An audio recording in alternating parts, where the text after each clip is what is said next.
will turn to things. And life is exactly the same way. You can all write your movie. You all have a producer called Law of Attraction. And you all have endless funding called the energy that creates worlds.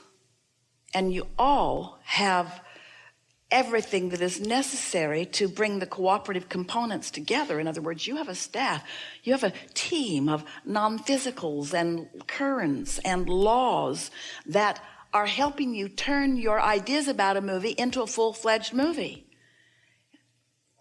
You create your own reality, whether it's on the screen or whether it's something that comes into your life experience. So you know how in a movie the scene will change and then you can write it again. We've been breaking it down for you in some rather rudimentary steps. Step one is you, in your physical form, ask for something. And we tell you when it is asked, it is given. Wrote a whole book about it so you'd believe it. When you ask, it is given. When you ask, it is given. When you know what you don't want, you ask for what you do want, even if you don't put words to it yet. And it is immediately given because it is a vibrational reality. That's what we're calling this vibrational sphere, where the new evolved you is. And law of attraction is bringing all cooperative components.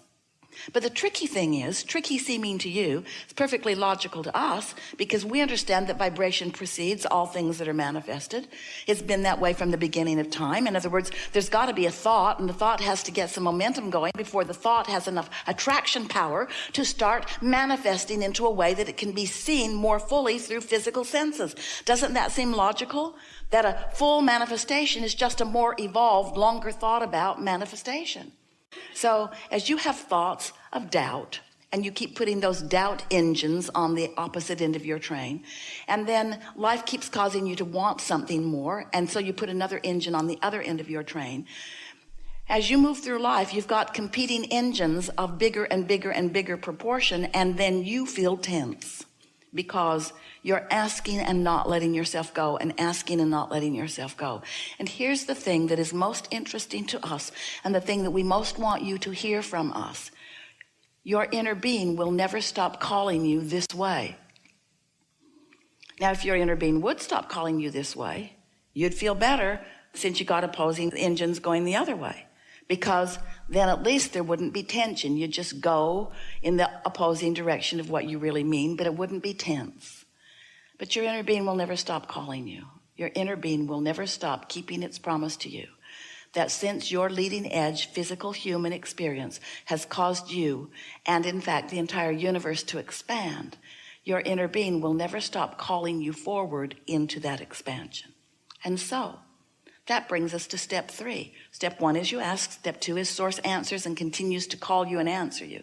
Step 3 is you got to find some way to stop putting engines on the other end of that train. You got to find some way to get into the receiving mode or the allowing mode so that you allow yourself to be the receiver of what you're asking for.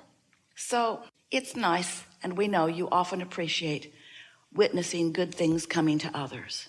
There's nothing more thrilling than to love someone and watch them thrive. But sometimes when someone else is thriving and you are not, then you make up things that are not true about why.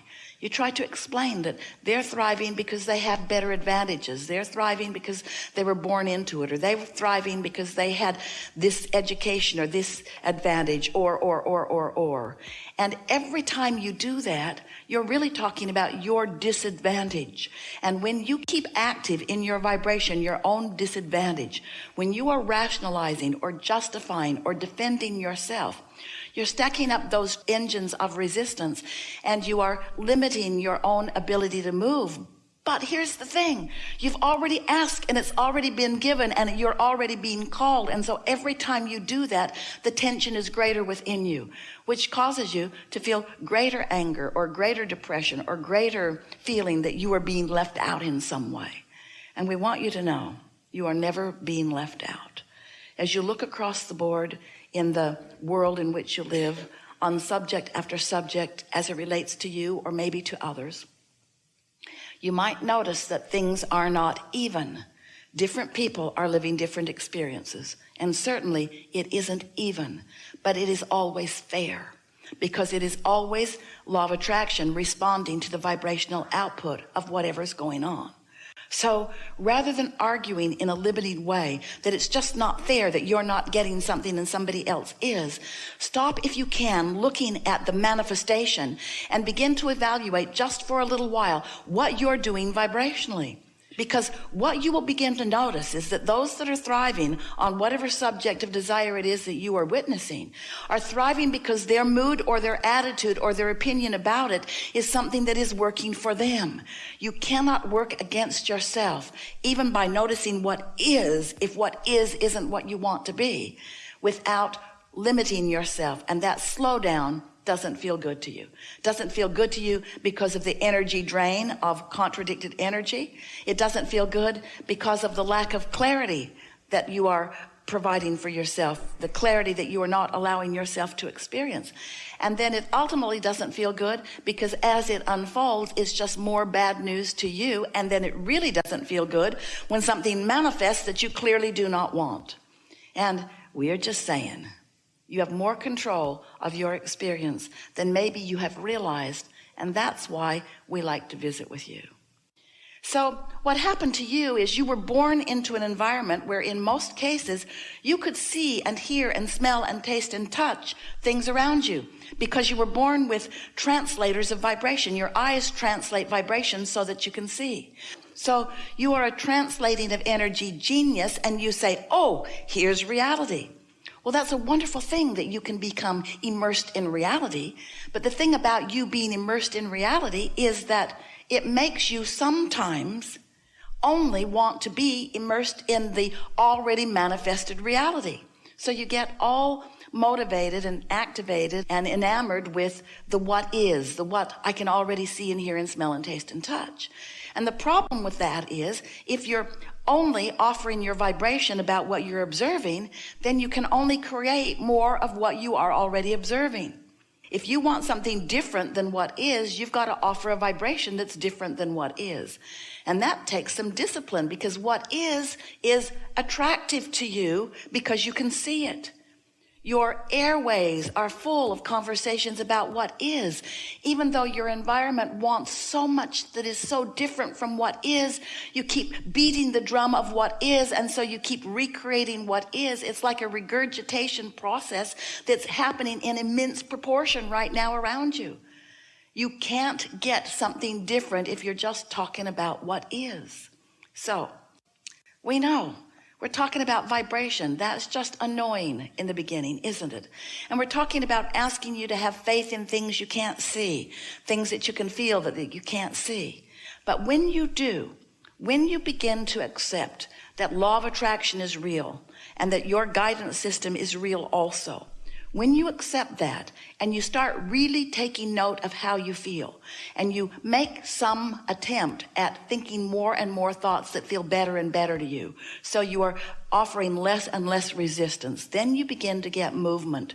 And when you begin to get movement so that those thoughts that you have set into motion are allowed by you to turn into things, to turn into ideas, into rendezvous, into experiences, and into manifestations, when you witness your thoughts, your deliberate thoughts turning to things, then you get it. Then you accept not only the laws of the universe as they are, in their pure and equal opportunity state, but you also begin to trust in your own ability to create your own reality. And that's when something wonderful starts happening to you. You begin to feel your blessed worthiness. You begin to expect good things to come to you. Step one is life causes you to ask for something new. And step two is, in this vibrational reality where you have shot your rocket, your inner being has become immediately a full vibrational responder and now emitter of a signal of that new request, whether it's a relationship that's improved, or whether it's a relationship that is new altogether, or whether it's an enterprise or a material object or a pile of money. It doesn't matter what it is that you are asking for. Clarity rather than confusion, happiness rather than unhappiness, it doesn't matter. Once you've launched the rocket, your inner being is there. And we want you to know that there where your inner being is really current time. It's current tense. And what's manifested in your experience is old news, because it took some time for everything that you are living to turn from thoughts to things. So by the time you're looking at it, it's old news. It's like watching a replay of a ball game. Esther likes the San Antonio Spurs, but she wants to see them live. She wants to see them in real time. She doesn't want to watch them after the fact, even if she doesn't know who has won the game. It's not the same to her. She wants to see it while it's happening. And so your inner being is the real time. And you, while you can't see it real time. And that's what bothers you. That's why you look at the old news, because you can at least see it. You can sense it. You can sense it. You can feel it. You have emotions that let you feel it. You can feel secure even if you don't have enough money right now in your bank.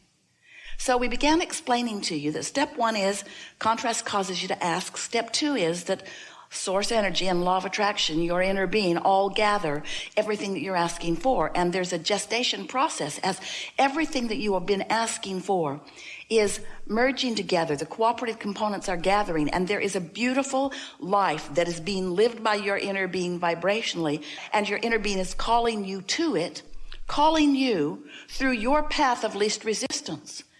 Now, your path of least resistance is just your path that you've put resistance on your own trail.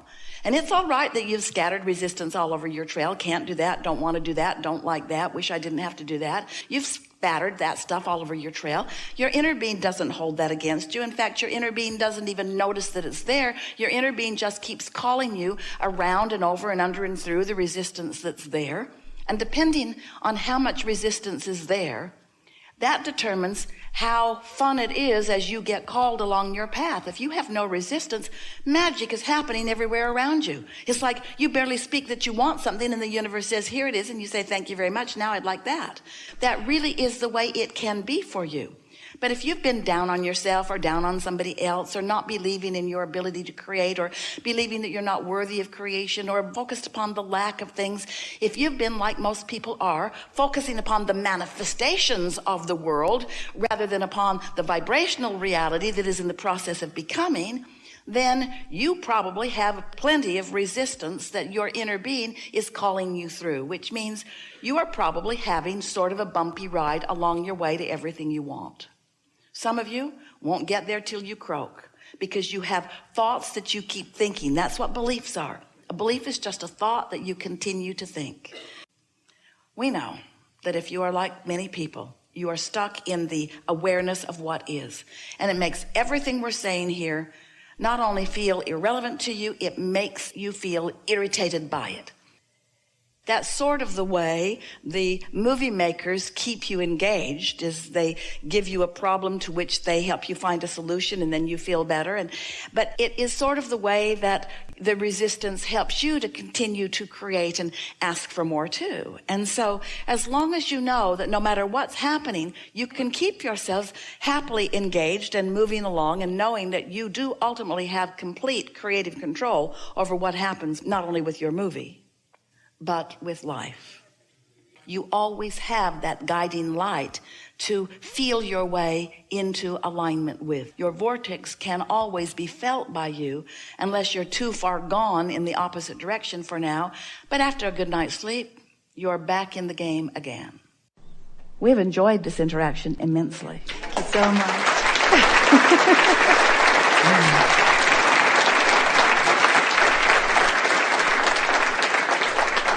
It is delicious to come together with those like you, who are out here on the leading edge, who are savoring the simplicity of your core grid.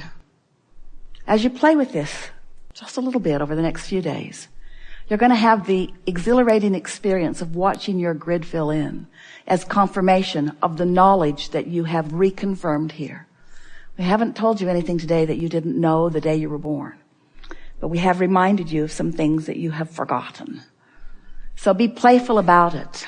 And most of all, don't worry.